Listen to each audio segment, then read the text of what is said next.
Hello everyone, welcome to my YouTube channel.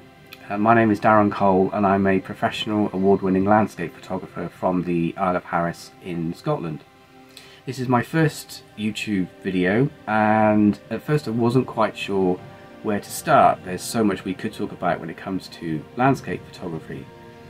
But I thought there was one particular issue that would be useful, I think, to start with and discuss. And that is the issue that really we should stop considering ourselves to be photographers. We're not just photographers, we are artists who happen to use cameras. So that's going to be the general discussion for today, and at the same time I'm going to show you what I consider to be some of my best work as well.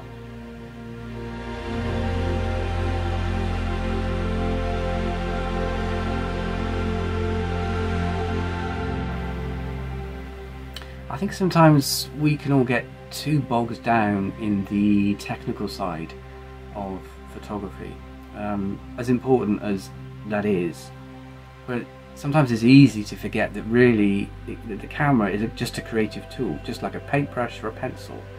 And one of the issues really is that manufacturers, I think, are all too keen to make you believe that the more money you spend on your gear, the better your images will be. And in most cases that is true from a technical point of view, but that has nothing to do with the actual content, the creative content of your work.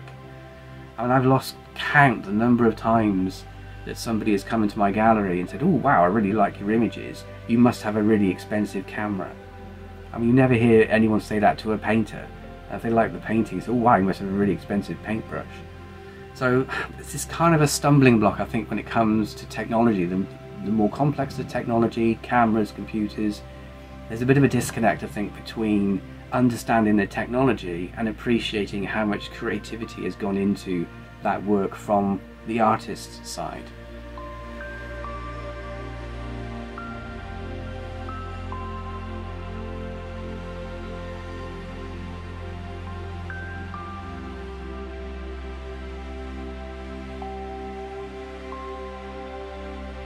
When it comes to learning photography as a creative practice, you often hear people say that really the aim is to find your own voice, your own creative voice as an artist. But how do you go about doing that if you're just starting out? Really the first thing I think is to look at work that inspires you. I would say that would be the first thing that I would do. Find out what you are naturally drawn to.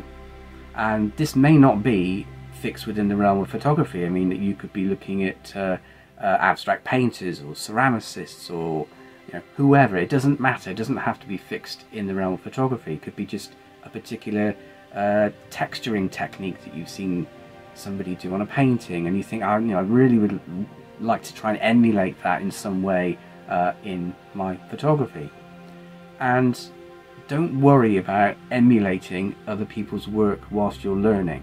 I think that is actually a very, very useful learning tool. Never as a means to an end in itself. Your aim is not to make work that looks like somebody else's. What you're trying to do through that emulation as practice is you're learning techniques. You're learning what works, what doesn't. You're learning what you like and what you don't like. And all of those experiences over time add up. They add up to a series of approaches that you have learnt, that you have practiced, and it's almost like adding it to another kit bag. So you have your kit bag that's full of equipment, and you also have now this creative approach kit bag of all these techniques that you have practiced. So really what we're talking about here is getting to the point where you have created an instinct for yourself. So once you've got the equipment down pat, as it were, then that's not a stumbling block. You're not overthinking the technical side. You can then dip into your other kit bag, which is the creative aspects, the creative approach to your images. And I always think a good analogy for that is learning to drive. So when you're learning to drive, initially it's horrible, it's frightening, you're overthinking everything, you're nervous, you're not enjoying it because you're so concentrated on changing gear and signaling, all the rest of it. After a while, that becomes second nature. So once you're not overthinking the driving aspect of it, you can then actually enjoy driving. You can be looking out the window, you can be enjoying the view, listening to your music, perhaps your mind is wandering off, not too much. I mean, there are times I've driven to work, when I used to work in university, and I'd be driving across 3 motorways to get to work, and I would get to work and think, you know, I have absolutely no memory of getting off those 3 motorways, getting on the road, indicating no memory whatsoever. It was totally happening in the background because I was so used to doing it every day. And I think that's a useful approach with photography.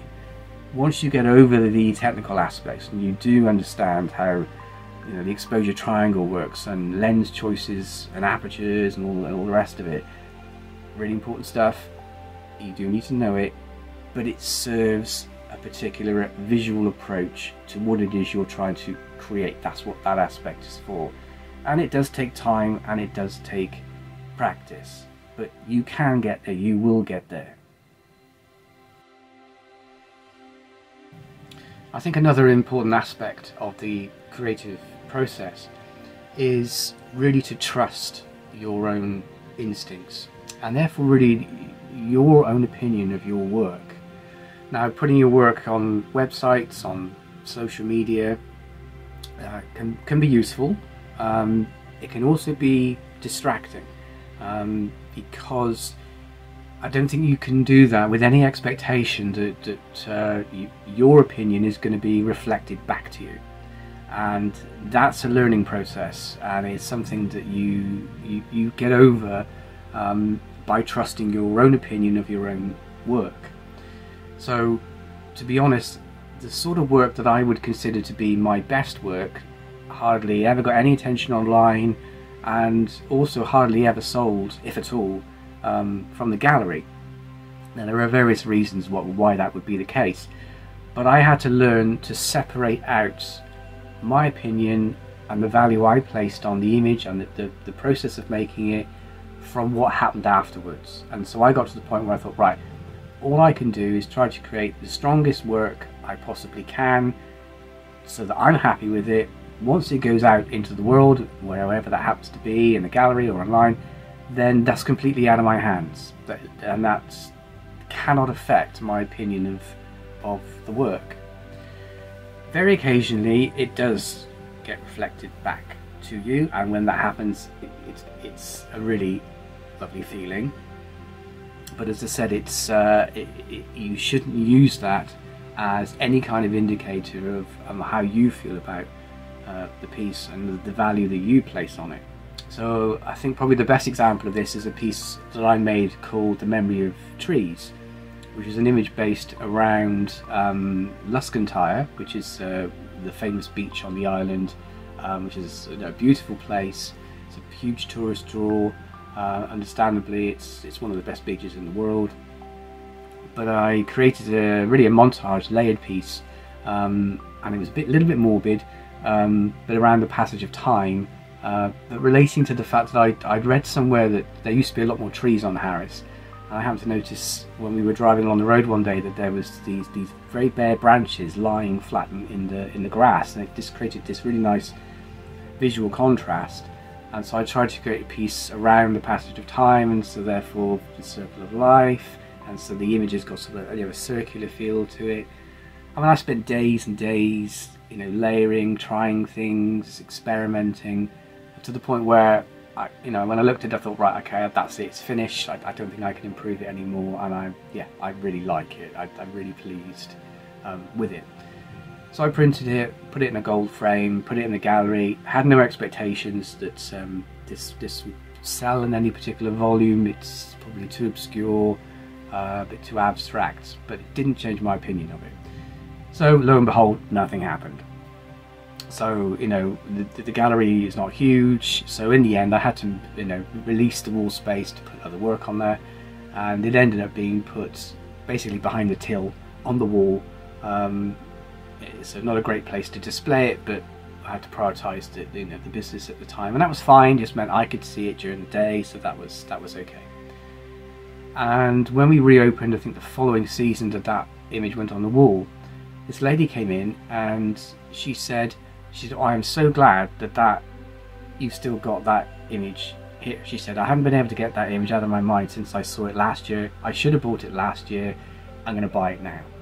So it was only one sale, but I think, to be honest, that one sale has been the most gratifying of all, because it completely aligned with how I felt about it. It obviously really connected with her, that she remembered it, and so yeah, occasionally it does happen, and when it does, of course, yeah, it's very validating experience as an artist.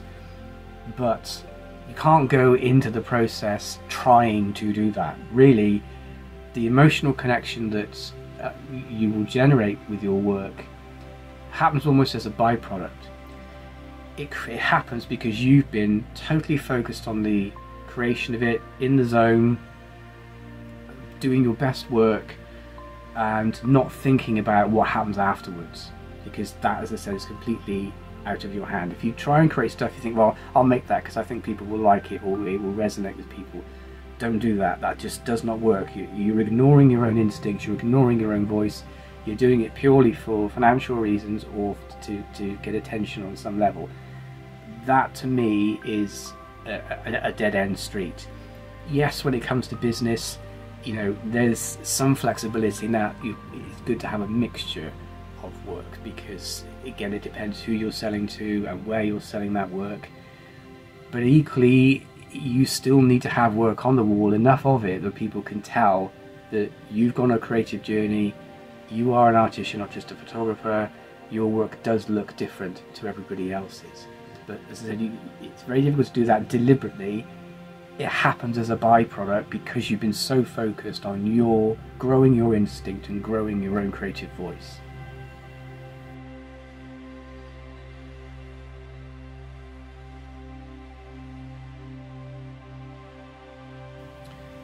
So I genuinely believe that the time that you spend engaging with your creative practice is really a special time. It's a sacred time.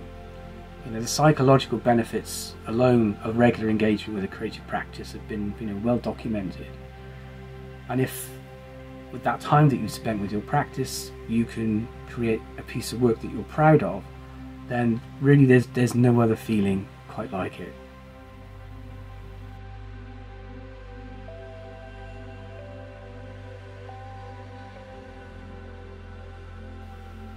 I think something that's really important to remember is that wherever you are on your creative journey is just as valid as anybody else's. And really having the drive and the courage to continue along that path will enrich your life in so many wonderful ways. And it will also provide you with a confident foundation that you can build on year after year. So I hope you found the video useful. Please consider subscribing to the channel. It helps it grow, helps me make more videos. If you'd like to take things further, I do run in-person and online photography workshops as well, and all the links you need are available in the description below. So thank you very much for joining me, and we'll see you again soon.